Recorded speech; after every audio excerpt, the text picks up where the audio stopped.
Hi friends, welcome to Shiva tutorial. నేను RRB group డీకి సంబంధించిన series చేస్తున్నాను కదా, ఎన్సీఆర్టీకి సంబంధించింది. అయితే దాంట్లో నెక్స్ట్ పార్ట్ ఏంటిదంటే ఉష్ణం అనేది మనకి నెక్స్ట్ లెసన్. అయితే ఉష్ణం అంటే ఏంటిదో నేను ఇక్కడ ఎక్స్ప్లెయిన్ చేస్తాను. చూడండి ఫ్రెండ్స్, ఒక వస్తువు యొక్క వెచ్చదనంకు నమ్మదగిన కొలత దాని ఉష్ణోగ్రత. అంటే ఒక వస్తువు యొక్క వెచ్చదనాన్ని మనం ఏ విధంగా కొలవాలంటే దాని యొక్క ప్రమాణం ఏంటిదంటే ఉష్ణోగ్రత. ఓకేనా? ఉష్ణోగ్రతతో ఆ వస్తువు వెచ్చదనంగా ఉందా చల్లదనంగా ఉన్నది అనేది మనం కొలుస్తాము. అయితే థర్మామీటర్ అనే పరికరం ద్వారా ఉష్ణోగ్రతని కొలుస్తారు. థర్మామీటర్ అనే పరికరం ద్వారా ఉష్ణోగ్రతని కొలుస్తారు. మన శరీర ఉష్ణోగ్రతను కొలిచే థర్మామీటర్ను క్లినికల్ థర్మామీటర్ ఏమంటాం? క్లినికల్ థర్మామీటర్ అని అంటాం ఫ్రెండ్స్. ఓకేనా? నెక్స్ట్ ఈ ఉపయోగించే స్కేల్ ఉంటుంది కదా, దేంట్లో క్లినికల్ థర్మామీటర్లో ఉపయోగించే స్కేలు సెల్సియస్. ఇది ఈ సైన్ తోటి సెల్సియస్ సైన్స్ తోటి ద్వారా సూచించబడుతుంది. అంటే ఈ విధంగా సెంటిగ్రేటెడ్ అంటాం కదా, ఆ విధంగా ఈ క్లినికల్ థర్మామీటర్లో ఉన్న స్కేల్ అనేది మనకు సూచించబడుతుంది. ఓకేనా? ఒక క్లినికల్ థర్మామీటర్ 35 సెంటిగ్రేటెడ్ నుండి 42 సెంటిగ్రేటెడ్ వరకు మాత్రమే ఉష్ణోగ్రతలను చూపుతుంది. ఎక్కడి నుంచి ఎక్కడి వరకు? 35 సెంటిగ్రేటెడ్ నుండి 42 సెంటిగ్రేటెడ్ వరకు ఉష్ణోగ్రతలను చూపుతుంది. ఓకేనా? అయితే థర్మామీటర్ని కొలత చూటుట. థర్మామీటర్ కొలత ఏ విధంగా చూస్తాం? మానవ శరీరం యొక్క సాధారణ ఉష్ణోగ్రత ఎంత అని అంటే 37 సెంటిగ్రేటెడ్ ఫ్రెండ్స్. ఇది మనకి ఇంపార్టెంట్. ఈ బిట్ అనేది మనల్ని అడుగుతాడు. మానవ శరీరం యొక్క సాధారణ ఉష్ణోగ్రత ఎంత అని అంటే అది సెంటిగ్రేటెడ్లో వచ్చేసి 37 సెంటిగ్రేటెడ్. అదే ఫారెన్ హీట్లో అయితే 98.6 ఫారెన్ హీటు. ఇది ఏ విధంగా కన్వర్ట్ అవుతుందో నేను చెప్తాను ఫ్రెండ్స్. అది మనకి ముందు వచ్చే క్లాసుల్లో ఉంటుంది. ఓకేనా?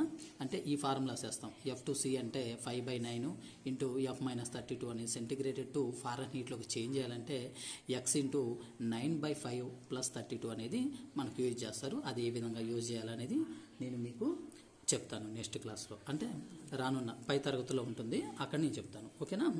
క్లినికల్ థర్మామీటర్ కేవలం మానవ శరీర ఉష్ణోగ్రతను కొలవడానికి రూపొందించబడింది. మానవ శరీర ఉష్ణోగ్రత సాధారణంగా 35 సెంటిగ్రేటెడ్ కన్నా తగ్గదు లేదా 42 సెంటిగ్రేటెడ్ కన్నా పెరగదు. మానవ యొక్క సాధారణ ఉష్ణోగ్రత ఎంత ఫ్రెండ్స్? మానవ శరీరం యొక్క సాధారణ ఉష్ణోగ్రత 37 సెంటిగ్రేటెడ్. కానీ ఇక్కడ ఏమి ఇచ్చినట్టు చూడండి, 35 సెంటిగ్రేటెడ్ కన్నా తగ్గదు లేదా 42 సెంటిగ్రేటెడ్ కన్నా పెరగదు. క్లినికల్ థర్మామీటర్ యొక్క స్కేల్ ఎంతవరకు ఉంటుంది? 35 సెంటిగ్రేటెడ్ నుండి 42 సెంటిగ్రేటెడ్ వరకు ఉంటుంది. ఓకేనా ఫ్రెండ్స్? అయితే ఈ ప్రయోగశాల థర్మామీటర్ అంటే ఏంటిది? ప్రయోగాల్లో ఉపయోగించే కొన్ని వస్తువుల యొక్క ఉష్ణోగ్రతను కొలిచేదే ప్రయోగశాల థర్మామీటర్. వస్తువుల యొక్క ఉష్ణోగ్రతను దీంట్లో మనం కొలుస్తాము. అయితే రకరకాల ప్రయోజనాల కోసం రకరకాల థర్మామీటర్లను ఉపయోగిస్తాం. అంతే కదా ఫ్రెండ్స్? రకరకాల ప్రయోజనాల కోసం అంటే దాని యొక్క స్థితిని బట్టి, దాని యొక్క వేడిని తట్టుకునేది ఎంత సామర్థ్యం ఉన్నాయో దాన్ని బట్టి అలా రకరకాల థర్మామీటర్ని మనం యూజ్ చేస్తాం. వాతావరణ నివేదికలో చెప్తూ ఉంటారు కదా, ఏంటిది అది? క్రితం రోజు గరిష్టంగా మరియు కనిష్టంగా ఇంత ఉష్ణోగ్రత ఉంది, ఇంత తక్కువ ఉష్ణోగ్రత ఉంది, గరిష్టంగా ఇంత ఉంది అని చెప్తాం కదా. అయితే క్రితం రోజు గరిష్ట మరియు కనిష్ట ఉష్ణోగ్రతలను గరిష్ట కనిష్ట ఉష్ణమాపకం అనే థర్మామీటర్ తోటి మనం కొలుస్తాము. ఏ ఉష్ణోగ్రత అది? గరిష్ట కనిష్ట ఉష్ణోగ్రతలను కొలిచే సాధారణ పరికరం ఏంటంటే గరిష్ట కనిష్ట ఉష్ణమాపకం అనే ఒక థర్మామీటర్ తోటి వీటిని మనం కొలుస్తాము. ఓకేనా? నెక్స్ట్ మరి ఈ ప్రయోగశాల థర్మామీటర్ యొక్క వ్యాప్తి అంటే దాని యొక్క రేంజ్ ఎంత ఉంటుందంటే -10 డిగ్రీస్ నుండి -10 సెంటిగ్రేటెడ్ నుండి +110 సెంటిగ్రేటెడ్ వరకు మాత్రమే ఉంటుంది. -10 నుంచి 110 వరకు ఉంటుంది. ఇక్కడ చూడండి ఫ్రెండ్స్, ఉష్ణం బదిలీ ఏ విధంగా జరుగుతుంది అనేది ఇక్కడ. ఈ ఉష్ణ బదిలీ ఏ విధంగా జరుగుతుంది చూడండి ఫ్రెండ్స్. ఉష్ణ బదిలీ మనకి 3 ప్రధానంగా జరుగుతుంది. ఏ విధంగా జరుగుతుందో 3 రకాలుగా జరుగుతుంది. ఇది మనకి ఇంపార్టెంట్, చాలా అంటే చాలా ఇంపార్టెంట్. చూడండి, ఇక్కడ ఒక వస్తువు యొక్క వేడి కొన నుండి చల్లని కొన వరకు ఉష్ణం బదిలీ జరిగే విధానంను ఉష్ణవహనం అని అంటాం.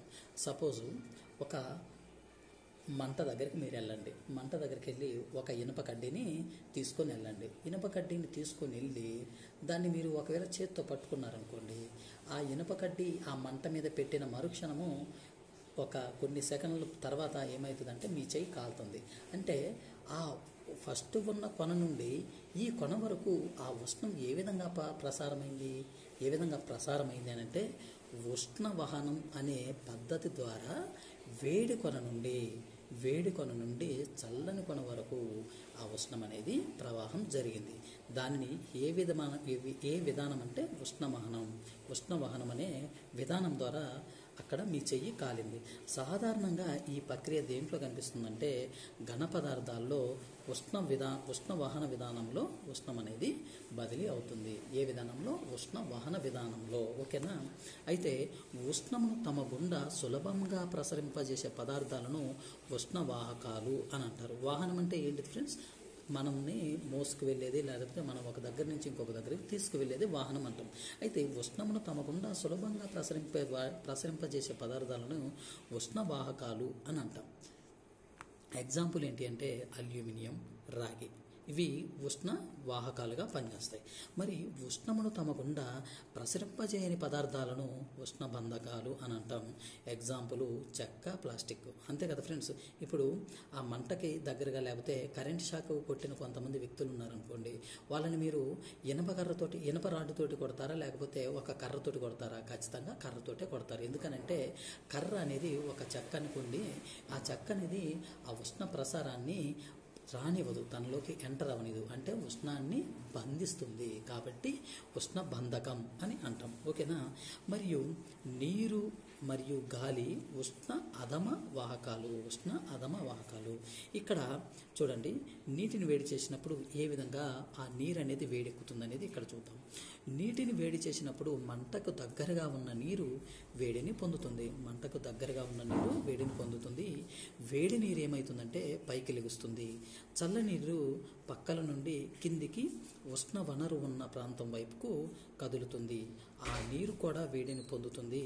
మరలా చల్లని నీరు పక్కల నుండి ఉష్ణ వనరు ఉన్న ప్రాంతం వైపు వస్తుంది. ఈ ప్రక్రియ ఈ నీరు మొత్తం వేడి అయ్యే వరకు జరుగుతుంది. ఈ ఉష్ణ బదిలీ విధానంను ఉష్ణ సంవహనం అని అంటాం. ఇది మీకు బహుశా అర్థం కాకపోవచ్చు, నేను మళ్ళీ చెప్తాను చూడండి ఫ్రెండ్స్. ఇప్పుడు వేడి నీటర్ని మనం వేడి చేసేటప్పుడు ఏమవుతుందంటే ఈ మంటకు, అంటే కింద మంట పెడతాం కదా, ఆ మంటకు పాత్రకు అడుగు భాగాన ఉన్న నీరు ఏమవుతుందంటే ఫస్ట్ వేడిని పొందుతుంది. వేడిని పొంది ఆ వేడి నీరు ఏమవుతుందంటే పైకి లేస్తుంది. ఎక్కడి నుంచి? పక్కల నుండి. చిన్న ఆ పాత్ర యొక్క ఆ పక్కన భాగం ఉంటుంది కదా, ఆ అంటుకొని ఉండే ఈ నీరు, ఆ నీరుకు యొక్క ఆ పాత్ర యొక్క చుట్టుపక్కల ప్రాంతాల నుండి పైకి వెళ్తుంది. అందుకని ఎప్పుడైనా చూడండి, మీరు ఒకవేళ హీటర్ పెట్టారనుకోండి, ఒక పావు గంట అరగంట అవగానే బాగా కాలుతున్నట్టు అనిపిస్తుంది. కానీ కింద చేయి పెట్టి చూస్తే చాలా చల్లగా ఉంటాయి వాటర్. ఇది అనేది ఉష్ణ సంవహనానికి ఒక బెస్ట్ ఎగ్జాంపుల్. అంటే ఆ నీరు అనేది పూర్తిగా ఉష్ణాన్ని పొందలేదు. అంతే కదా ఫ్రెండ్స్. ఉష్ణాన్ని పొందితే కింద చేయి పెట్టినప్పుడు కూడా వేడిగా అనిపించాలి. కాకపోతే అలా అనిపించలేదంటే ఆ నీరు మొత్తం ఏంటంటే వేడెక్కలేదు. అంటే ఉష్ణ వనరు ఉన్న ప్రాంతం దగ్గర ఆ నీరు వేడెక్కి ఆ పాత్ర యొక్క గోడల వైపు నుండి పైకి వెళ్తే ఆ చల్లని నీరు అదే విధంగా మళ్ళీ ఉష్ణ వనరు ఉన్న ప్రాంతం వైపుకు వస్తుంది. ఆ విధంగా ఆ పాత్రలోని నీరు మొత్తం వేడయ్యే వరకు ఈ ప్రక్రియ అనేది జరుగుతుంది. ఓకేనా ఫ్రెండ్స్? దీన్ని ఏమంటామంటే ఉష్ణ సంవహనం. ఇక్కడ చూడండి, ఘన పదార్థాలలో ఉష్ణ ప్రసారం ఏ విధంగా జరుగుతుంది? నేను ఎగ్జాంపుల్గా రాడ్ అని చెప్పాను కదా, ఇనప రాడ్డు. ఆ ఘన పదార్థాల ఉష్ణ ప్రసారం ఉష్ణ వహనం ద్వారా జరిగితే, మరియు ద్రవాలలో వాయువుల్లో ఏ విధంగా జరుగుతుందంటే ఉష్ణ సంవహనం అనే ప్రక్రియ ద్వారా జరుగుతుంది. సెల్సియస్ స్కేల్ని 1742వ సంవత్సరంలో స్వీడిష్ శాస్త్రవేత్త ఆండర్స్ సెల్సియస్ అనే అతను రూపొందించాడు. ఇతను ఏం చేశాడంటే వేడి నీటి ఉష్ణోగ్రతనేమో 0 degrees అనుకున్నాడంట. వేడి నీటి ఉష్ణోగ్రతనేమో 0 degrees అనుకున్నాడంట. అండ్ గడ్డకట్టే నీటి ఉష్ణోగ్రతను 100 degrees అనుకున్నాడంట. అంటే తారుమారుగా అనుకున్నాడు. వేడి నీరు ఉష్ణోగ్రత ఎంత అవుతుంది? 100 సెంటిగ్రేడ్ అవుతుంది. గడ్డగట్టే నీటి ఉష్ణోగ్రత 0 degrees అవుతుంది. ఓకేనా? తర్వాత అతను రెక్టిఫై చేసుకున్నాడు. ఓకేనా? అయితే నెక్స్ట్ ఉష్ణ వనరు దగ్గరగా ఉన్న గాలి వేడెక్కి పైకి లెగుస్తుంది. వనరు ఒక్క నిమిషం ఫ్రెండ్స్. ఇప్పుడు ఇంతకుముందు చెప్పింది మనం దేని గురించి చెప్పుకున్నాం, వాటర్ గురించి. ఇక్కడ వచ్చేసి వాయువుల్లో ఏ విధంగా ఉష్ణం అనేది ప్రసారం జరుగుతుంది. ఉష్ణ వనరు దగ్గరగా ఉన్న గాలి, ఉష్ణ వనరుకు దగ్గరగా ఉన్న గాలి అంటే ఒక మంట పెట్టామనుకోండి, దానికి దగ్గరగా ఉన్న గాలి ఎలా ఉంటుందంటే వేడెక్కి పైకి లెగుస్తుంది, అంటే వేడిని పొందుతుంది. పక్కల నుండి వచ్చిన గాలి దాని స్థానాన్ని ఆక్రమిస్తుంది. అంటే ఏదైతే గాలి వేడిని పొందిందో ఆ గాలి వేడిని పొంది పైకి లెగిస్తే పక్కల నుండి చల్లని గాలి వచ్చి దాని స్థానాన్ని ఆక్రమిస్తుంది. ఈ విధంగా గాలి వేడిని పొందుతుంది. సూర్యుడి నుండి ఉష్ణం అనేది ఉష్ణ సంవహనం, అంటే ఇదేంటిది ఉష్ణ సంవహనం లేదా ఉష్ణ వహనం ద్వారా భూమిని చేరుకోలేదు. ఎందుకు ఫ్రెండ్స్ చూడండి, ఉష్ణ సంవహనం అనేది ద్రవ మరియు వాయు పదార్థాలలో ఉష్ణ ప్రసారం అయ్యే విధానం. మరి ఉష్ణ వహనం అనేది ఘన పదార్థాలలో ఉష్ణం ప్రసారం అయ్యే ఒక మార్గం, అంటే ఒక పద్ధతి. మరి ఈ విధంగా సూర్యుడి నుంచి వచ్చే ఉష్ణమంట ఈ రెండు పద్ధతుల్లో కూడా మన భూమిని చేరుకోలేదంట. మరి ఎలా చేరుకుంటుంది? ఈ రెండు సందర్భాలలో కూడా ఏది ఉష్ణ సంవహనం మరియు ఉష్ణ వాహనం, ఈ రెండు సందర్భాలలో కూడా ఉష్ణం ఒక దగ్గర నుంచి ఇంకొక దగ్గరికి వెళ్ళడానికి యానకం అవసరం అవుతుంది. కానీ ఇంకొక పద్ధతి ఉంది. ఆ పద్ధతి ఏంది అని అంటే యానకం అవసరం లేకుండానే సూర్యుని నుంచి భూమికి మధ్య మనకు ఉష్ణం అనేది ప్రసరిస్తుంది. ఎందుకనంటే సూర్యుని నుంచి భూమికి మధ్య ఎటువంటి యానకం లేదు. ఆ యానకం లేకపోతే ఉష్ణం ప్రసారమైన ఒక పద్ధతి ఉంటుంది. దానినే ఉష్ణ వికిరణం. మోస్ట్ ఇంపార్టెంట్ బిట్ ఇది చూడండి ఫ్రెండ్స్. ఉష్ణ వికిరణం అనే పిలువబడే మరొక ప్రక్రియ ద్వారా సూర్యుడి నుండి వేడి మనకు చేరుతుంది. ఉష్ణ వికిరణం ద్వారా ఉష్ణ బదిలీకి ఏ ఆనకం అవసరం లేదు. ఉష్ణ వికిరణం ద్వారా ఉష్ణ బదిలీకి అంటే ఉష్ణ వికిరణం ద్వారా సూర్యుడి నుంచి భూమికి రావడానికి ఏ ఆనకము అవసరం లేదు.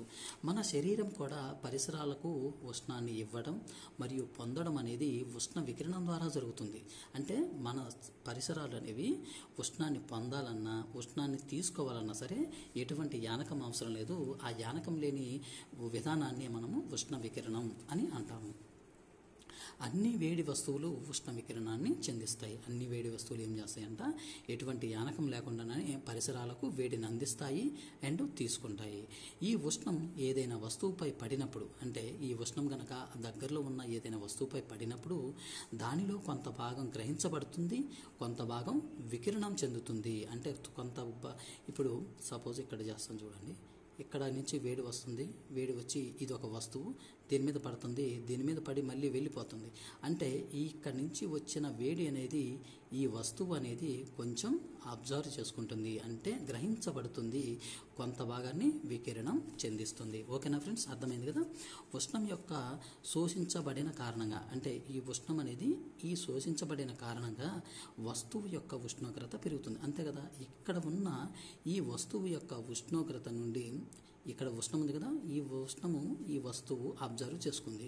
దీనికి సపోజ్ 10 సెంటీగ్రేడ్ ఉష్ణం ఉంటే, అంటే టెంపరేచర్ ఉంటే, ఈ వస్తువు నుంచి వచ్చిన ఇక్కడ ఒక ఉష్ణం అనేది ఈ విధంగా ప్రసారం అయ్యి దీనికి కొంత ఉష్ణాన్ని ఇస్తే ఈ వస్తువు యొక్క ఉష్ణోగ్రత పెరిగినట్లే కదా ఫ్రెండ్స్, పెరుగుతుంది. అయితే నెక్స్ట్ ముదురు ఉపరితలాలు ఎక్కువ వేడిని గ్రహిస్తాయి. అందువల్ల శీతాకాలంలో ముదురు రంగు దుస్తులతో మనకు సౌకర్యంగా ఉంటుంది. ఎలా? ఇప్పుడు ముదురు ఉపరితలాలు అంటే ఇప్పుడు శీతాకాలంలోనేమో కొంచెం బాగా దట్టంగా లేకపోతే బిగుతుగా అంటే ఉండే బట్టలు మనం వేసుకుంటాం. మరి ఎండాకాలంలో ఏం చేస్తాము? లేత రంగుల బట్టలు వేసుకుంటాం. అయితే ఈ లేత రంగుల బట్టలు ఎందుకు వేసుకుంటామంటే వాటిపై పడిన వేడి చాలా వరకు పరావర్తనం అంటే ఏం లేదు, ఇక్కడి నుంచి ఒక కాంతి కిరణం వస్తుంది, ఇది ఒక వస్తువుపై పడి మరలా రిఫ్లెక్ట్ అంటే పరావర్తనం అంటే వచ్చి మళ్ళీ తగిలి వెళ్ళిపోతుంది. అంటే ఇక్కడ అబ్జర్వ్ అనేది తక్కువ, ఈ వస్తువు అనేది అబ్జర్వ్ అనేది తక్కువ. ఇదే ఒక తెల్ల బట్ట లేకపోతే ఒక కొన్ని లేత రంగులు డ్రెస్సెస్ అనుకోండి, బట్టలు అనుకుంటే ఇక్కడి నుంచి పడ్డ కాంతి అనేది ఇలా వెళ్ళిపోతుంది. కాబట్టి ఇలాంటి బట్టల్ని వేసవిలో చాలామంది తొడుక్కోవడానికి ఇష్టపడతారు.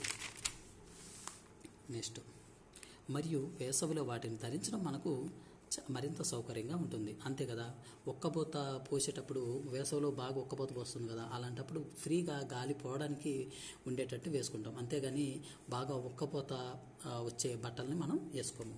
ఓకేనా. మరి ఉన్ని దుస్తులు శీతాకాలంలో మనల్ని వెచ్చుగా ఉంచుతాయి. ఉన్ని ఆదమ ఉష్ణ వాహకం. అంతే కదా ఫ్రెండ్స్. ఉన్ని దుస్తులను శీతాకాలంలో ఎందుకు వేసుకుంటామంటే అది మనల్ని వెచ్చగా ఉంచాలి. ఎందుకంటే శీతాకాలంలో చలి ఎక్కువ ఉంటుంది కాబట్టి. మరి ఉన్ని అదమ ఉష్ణవాహకం. అదమ అంటే ఏంటిది? పోనివ్వదు. అంటే మన లోపల ఉన్న ఉష్ణం అనేది ఈ ఉన్ని వస్త్రాలు ధరించడం వలన ఉన్ని అనేది ఏం చేస్తుందంటే మన లోపల ఉన్న శరీర ఉష్ణోగ్రతను బయటికి పోనీయకుండా మన యొక్క శరీర ఉష్ణోగ్రతను మెయింటైన్ చేస్తూ ఉంటుంది. అందుకనే శీతాకాలంలో ధరిస్తాము. అంతేకాక ఉన్ని దారాల మధ్య గాలి బంధించబడుతుంది. ఈ గాలి మన శరీరం నుండి చల్లని పరిసరాలకు ఉష్ణ ప్రవాహాన్ని నిరోధిస్తుంది. అంటే గాలి బంధించబడిందంటే మన లోపల ఉన్న ఈ ఉష్ణం అనేది పోకుండా ఈ ఉన్ని అనేది మనల్ని ఆపుతుంది. కాబట్టి మనం వెచ్చని అనుభూతిని పొందుతాము. సాధారణంగా స్టెయిన్లెస్ స్టీల్, ఇది ఇంపార్టెంట్ ఫ్రెండ్స్, చాలా అంటే చాలా ఇంపార్టెంట్. స్టెయిన్లెస్ స్టీలు దేని యొక్క మిశ్రమం అడుగుతాడు, ఖచ్చితంగా అడుగుతాడు. చూడండి, సాధారణంగా స్టెయిన్లెస్ స్టీలు పాత్రలకు రాగి అడుగు భాగాన్ని ఇవ్వబడుతుంది. ఇది మీరు ఇంట్లో ఖచ్చితంగా చూసే ఉంటారు. ఒకసారి దీన్ని అబ్జర్వ్ చేయండి. ఒక స్టెయిన్లెస్ స్టీల్ ఉంటుంది, దాని కింద ఏం చేస్తారంటే కింద కాపర్ తోటి ఒక అడుగు భాగాన్ని పోస్తారు. ఎందుకంటే ఈ స్టెయిన్లెస్ స్టీల్ ఉంది కదా, ఈ స్టెయిన్లెస్ స్టీల్ కన్నా ఈ రాగి పాత్ర ఏం చేస్తుందంటే హీట్ని త్వరగా అబ్జర్వ్ చేసుకుంటుంది. కాబట్టి ఈ పాలు ఉడకబెట్టేవి కానీ చాయ్ పెట్టుకునే వాటికి కింద అడుగు భాగాన్ని ఏమిస్తారంటే రాగితో పూత ఇవ్వడం జరుగుతుంది. దీనికి కారణం స్టెయిన్లెస్ స్టీల్ కంటే రాగి మంచి ఉష్ణ వాహకం. ఓకేనా ఫ్రెండ్స్, రాగి మంచి ఉష్ణ వాహకం. ఓకేనా. నెక్స్ట్ చాప్టర్ వచ్చేసి మనకి ఆమ్లాలు, క్షారాలు మరియు లవణాలు. ఫ్రెండ్స్, ఈ క్లాస్ అర్థమైంది అనుకుంటున్నాను. మీకు అర్థమైతే ఖచ్చితంగా లైక్ చేయండి. మీకు ఏమన్నా డౌట్స్ ఉన్నా, మీరు ఏమన్నా సజెషన్ ఇవ్వాలన్నా సరే నాకు కింద కామెంట్ సెక్షన్లో పెట్టండి. ఏ క్లాస్ అయినా కావాలి అని అంటే నేను సిరీస్ ప్రకారం చేసుకొని వెళ్తున్నాను. మీకు ఏమైనా కావాలి, ప్రత్యేకంగా కావాలి అని అంటే నేను ఖచ్చితంగా దాన్ని చేయడానికి ట్రై చేస్తాను. ఓకేనా ఫ్రెండ్స్, థ్యాంక్ యూ. మీకు ఎవరైనా ప్రిపేర్ అభ్యర్థులు ఎవరైనా ఉంటే ఖచ్చితంగా మన ఛానల్ని వాళ్ళకి పరిచయం చేయండి, షేర్ చేయండి. ఖచ్చితంగా వాళ్ళకి కూడా చాలా అంటే చాలా ఉపయోగపడుతుంది.